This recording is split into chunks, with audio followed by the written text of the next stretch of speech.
Let's cross to Darren Jones, who's crossing live now. He's the Chief Secretary to the Prime Minister, speaking live in Downing Street about the controversial digital ID scheme. 1940s, the Open University in the 1960s to the Sure Start centres of the 2000s. Today, we are continuing that proud Labour tradition, building modern digital public services that provide opportunity and support for everyone. Because this is also about equality of access. We all know that the status quo rewards those who know how to play the system, those with the resources, the time, the connections, the confidence, and perhaps even sometimes the pushiness to navigate what often feels like a labyrinth of confusing and time-consuming checks, forms, rooms, and front desks.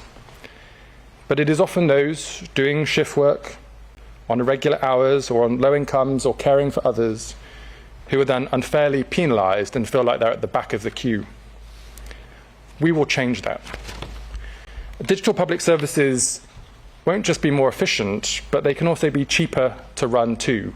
Taxpayers are paying a lot for the public services that we are delivering. And the current system of paper forms, manual payment systems, and duplication means that every time you have to repeat your story to a different part of government, it's a second, a third, a fourth cost to the taxpayer. The numbers across government are eye-wateringly huge. The DVLA currently processes 45,000 letters each day. DEFRA uses 500 different paper forms, and HMRC handles over 100,000 phone calls a day. Digitisation of government services is about reducing all of that, both freeing up traditional routes on the telephone for those who need to use that route, but also maximising value for money for the taxpayer at the same time. Driving those efficiencies will be critical to making public services more affordable for the taxpayer in the long term. Now, digital ID will be free to access for anybody who wants to use it, and it will be built on three core principles. First, it must be useful. It needs to be easier than the old telephone and paper-based systems. Second, it must be secure. You will have more control over what data you share, and we expect nothing less than the levels of security you have in your banking app. And it must be for everyone. We will not leave people behind, and if you struggle with technology or traditional forms of identity documents, we will be there to help you reward the benefit of these services too. Now, we know there's been a significant level of public interest in digital ID, which is why we're launching a national conversation today, so that you can have your say on how it will be built and used in the future. And given that level of national interest, I have decided... Let's dip out of that scintillating speech there from Downing Street. That's the Chief Secretary to the Prime Minister, Darren Jones, speaking on the Labour Party's digital ID scheme. Now, the reason we wanted to dip into that speech there wasn't to highlight what was in it, which, let's face it, could put you to sleep, but what isn't in it. What isn't in that speech today is what they pitched to us last September. And it was this: the digital ID scheme introduced by the Labour Party will be a way of clamping down on illegal immigration, because if everybody has to have one of these digital IDs, then people on the black market won't be able to work, even though we pointed out repeatedly they came here illegally on a dinghy and threw their passports overboard. Why on earth would they comply? The whole thing, I think, was a charade all along. Now, there's going to be a question in a short while time. Chris Hope, our man, is going to put that precise point to Darren Jones. Was this entire thing an illusion all along to get digital ID in by hook or by crook as a way of controlling us socially and digitally? Well, let's chat about that now in the studio. I'm joined by GB News' chief political correspondent, Catherine Forster, as well as the co-founder and the chair of the Together Declaration, Alan Miller. Welcome to you both. Catherine, let's start with you. You've had numerous meetings with Sir Keir Starmer, with Darren Jones, with Labour ministers who've assured us time and time again a digital ID is a way of helping to stop the boats. We said all along that was nonsense. Today, Labour have thrown that idea overboard in Keir Starmer's 16th U-turn and counting. There's nothing more important than keeping your money and your identity safe online. And with so many VPN options available, choosing the right one can be pretty daunting. But this video's sponsor, ExpressVPN, is making the choice easier for GB News viewers. ExpressVPN is offering up to 75% off, plus 4 extra months free. That's top-level security from just £2.49 a month, and you're covered by their 30-day money-back guarantee. So just click the link in this video's description or scan the QR code now. Remember, when you're online, you are often sharing personal data, so hackers can steal your information, your passwords, your photos, and your bank details in just seconds. But ExpressVPN encrypts your connection, making it virtually impossible for hackers to access your personal information. So why choose ExpressVPN? Well, it couldn't be easier to use. With just one click, you are protected. And ExpressVPN uses military-grade AES 256 encryption, which is the same standard trusted by the US government to guard their classified information. With their new tiered plans, you can protect up to 14 devices at once and manage passwords securely. Live chat support is available 24/7, and it typically connects you in under a minute with a real person. Click the link in this video's description or scan the QR code to get up to 75% off ExpressVPN, plus 4 months extra for free. Start protecting yourself today with ExpressVPN. Well, I think there's actually 2 U-turns just on this, because I was in Rome with the Prime Minister September 2024 when he'd gone to see how Italy are cracking down on illegal migration. And I asked him then whether the government was considering some form of ID to crack down on people crossing the boats as an additional pull factor. And he said then, no, absolutely no plans for digital ID.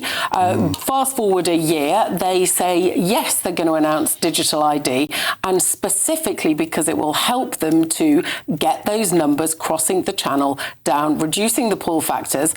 And that was the motivation behind it, we were told. So that was the first U-turn. And then come January, with public support of digital ID having fallen very rapidly since they announced it, they then U-turned again and said, actually, it will be voluntary. Now, if it's voluntary, it's of no use to cracking down on illegal migration, clearly.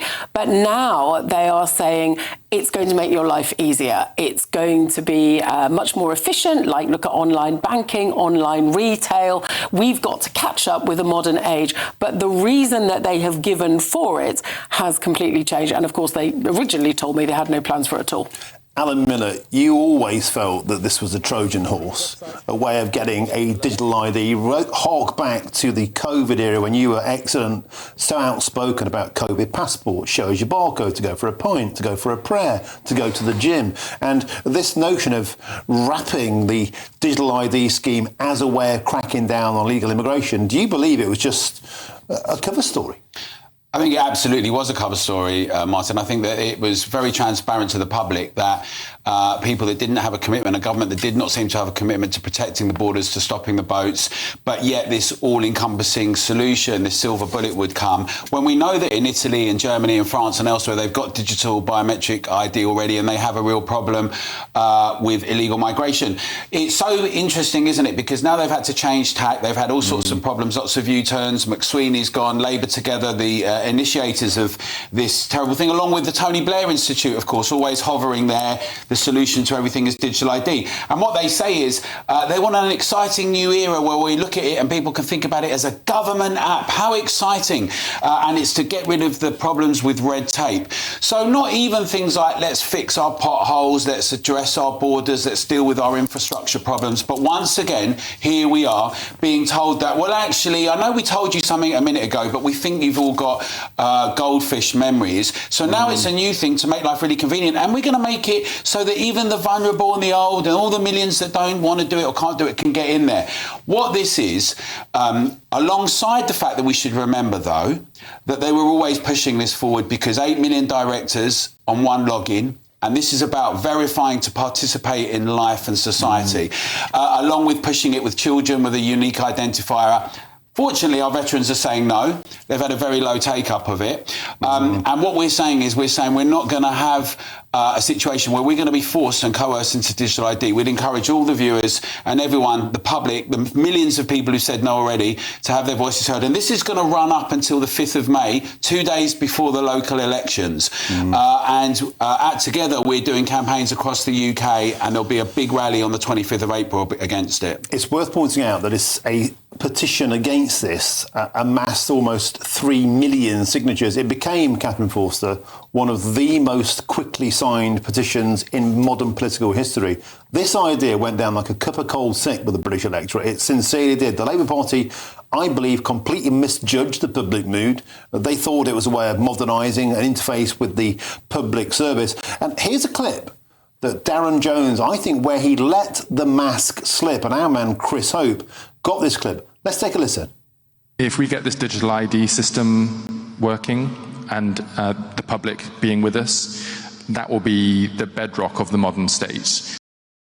You can do that by searching. There we go. Darren Jones there, back in September, said this digital ID will be the bedrock of the modern state. Now, that's Tony Blair on steroids. That's the COVID passport on steroids. A lot of people with sharp memories well recall the notion that this government, when in opposition, were even more hungry for social control about what you're allowed to do, where you're allowed to go, who you're allowed to meet, how you could be tracked, how you could be traced, and potentially how you could be punished for failing to comply. That's not a conspiracy theory. They wanted it, but now they've been forced into a U-turn. Well, yes, because it's very unpopular. And I think it's very notable how quickly it changed from this is how we crack down on those boats crossing the channel, reduce the pull factors, to mention there that we had from Darren Jones last September. But look, in terms of popularity, in theory, some form of digital ID was pretty popular last summer. And then it seemed that as soon as the government decided they were going to have it, the popularity went off a cliff. It's like somebody wrote the Prime Minister had the reverse Midas touch. In fact, I think I put that to him at one point. And so they've obviously had to row back. But it seems that within the Cabinet, too, there are splits. Wes Streeting, the Health Secretary, according to the Times, does not want to really have much to do with this at all, wants to keep the NHS app completely separate. Bridget Phillipson, the Education Secretary, reportedly, too, not keen on it. So even within the Cabinet that should be singing from the same hymn sheet, it seems that they're very much not. And as we await the media questioning to continue, beg your pardon, and our man Chris Hope is about to ask Darren Jones, how come you suddenly dropped this pretense? This is about stopping illegal immigration. Perhaps it never occurred. On that point, Alan Miller of Sir Keir Starmer having the reverse Midas touch. Do you think that's a fair thing to say? Because a lot of people believe, and I think you do yourself, that Sir Keir Starmer has quite an authoritarian streak. Well, I think he does have an authoritarian streak, but I also think that people assume a lot about the British public, and we can see polls, if you ask them in a certain way, may elicit a certain response. But the British public, time and again, has said they do not want ID cards. It's something that is not part of how we do things here, and that's why the Together Association, we've got the Digital Bill of Rights. We must be able to participate without verifying. We must be able to take part in society without having to digitally show who we are, and that's across the board. We're seeing this being pushed in lots of ways, attempts to have a social media ban, which was voted down this time, but it's still going to be pushed. We've seen it across the board. We see things like facial recognition, never discussed in manifestos. None of this has been in a manifesto, not put properly to the public, and yet being imposed on us with different types of nudge and coercion. I think it's thoroughly unpopular. We're also going to be campaigning up and down the country in different areas. People are writing to their MPs and their councillors. People are saying they're going to vote on this basis. We were at the Labour Party conference. We saw businesses, SMEs, farmers and the public all coming together to say they don't want digital ID being imposed on them. So I'm confident the British public does not want this. I think it's going to be an albatross for Labour. Anyone who picks up digital ID, it's going to sink them. And there are people who are saying that they're opposing this government and want to stand, that are saying they would scratch it completely. And we would encourage everyone to support anyone who says that. OK.